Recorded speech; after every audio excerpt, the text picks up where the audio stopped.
20 juin 1960, à Dakar, les couleurs françaises font place à celles d'un nouvel État, la Fédération du Mali. Elle regroupe deux anciennes colonies de l'Afrique occidentale française, le Sénégal et le Soudan français.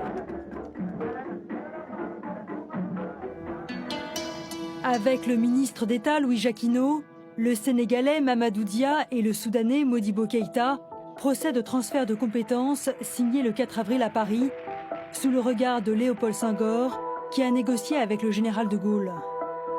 Le soir même, l'Assemblée fédérale malienne vote l'indépendance à l'unanimité.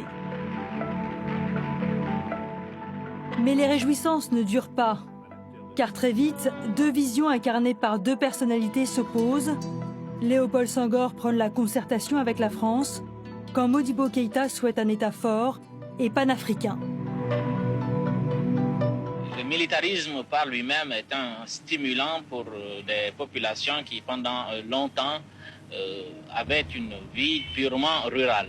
Nous avons donc militarisé nos jeunes pour pouvoir entraîner les populations dans la perspective de leur mobilisation pour les investissements humains. Le 18 août, Modibo Keïta nomme unilatéralement le chef d'état-major de l'armée, le colonel soudanais Soumaré. Dakar a vécu des heures de fièvre. En réponse, Léopold Senghor décrète l'état d'urgence, fait arrêter Abdoulaye Soumaré et reconduire à la frontière Modibo Keïta. Le 20, l'Assemblée dakaroise vote l'indépendance du Sénégal comme entité unique. Les Soudanais rêvaient d'un État unitaire où ils nous auraient dominés grâce à leur nombre et à leur discipline. Nous voulions, nous, d'un État fédéral très souple. Ils rêvaient de concentrer l'essentiel des pouvoirs fédéraux entre les mains d'un seul homme. Nous voulions d'un régime démocratique où les pouvoirs, pour collaborer, se partageraient et s'équilibreraient. Un mois plus tard, le Soudan français proclame à son tour son indépendance, tout en gardant la référence au glorieux empire médiéval. Sous la conduite de Modibo Keïta, la République du Mali naît le 22 septembre 1960. Devant le palais de Niamey, de nombreux officiels invités à célébrer l'indépendance du Niger. Au programme des festivités de ce 3 août 1960, courses de chevaux et de dromadaires. Le Niger est un immense pays aux portes du désert et son économie repose sur l'élevage et l'agriculture.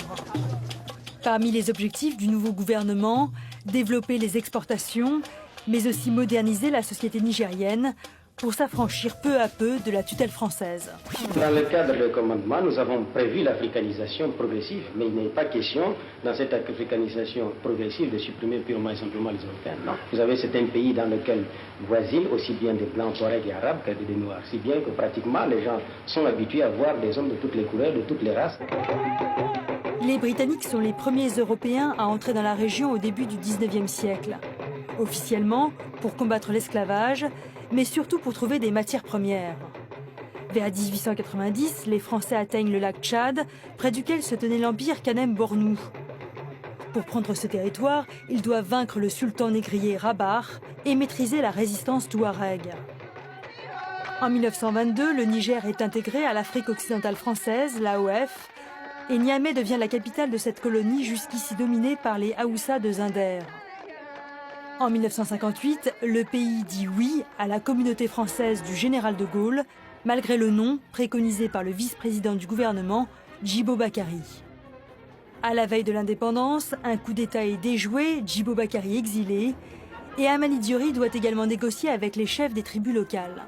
Les chefs font partie de notre patrimoine national, de nos traditions.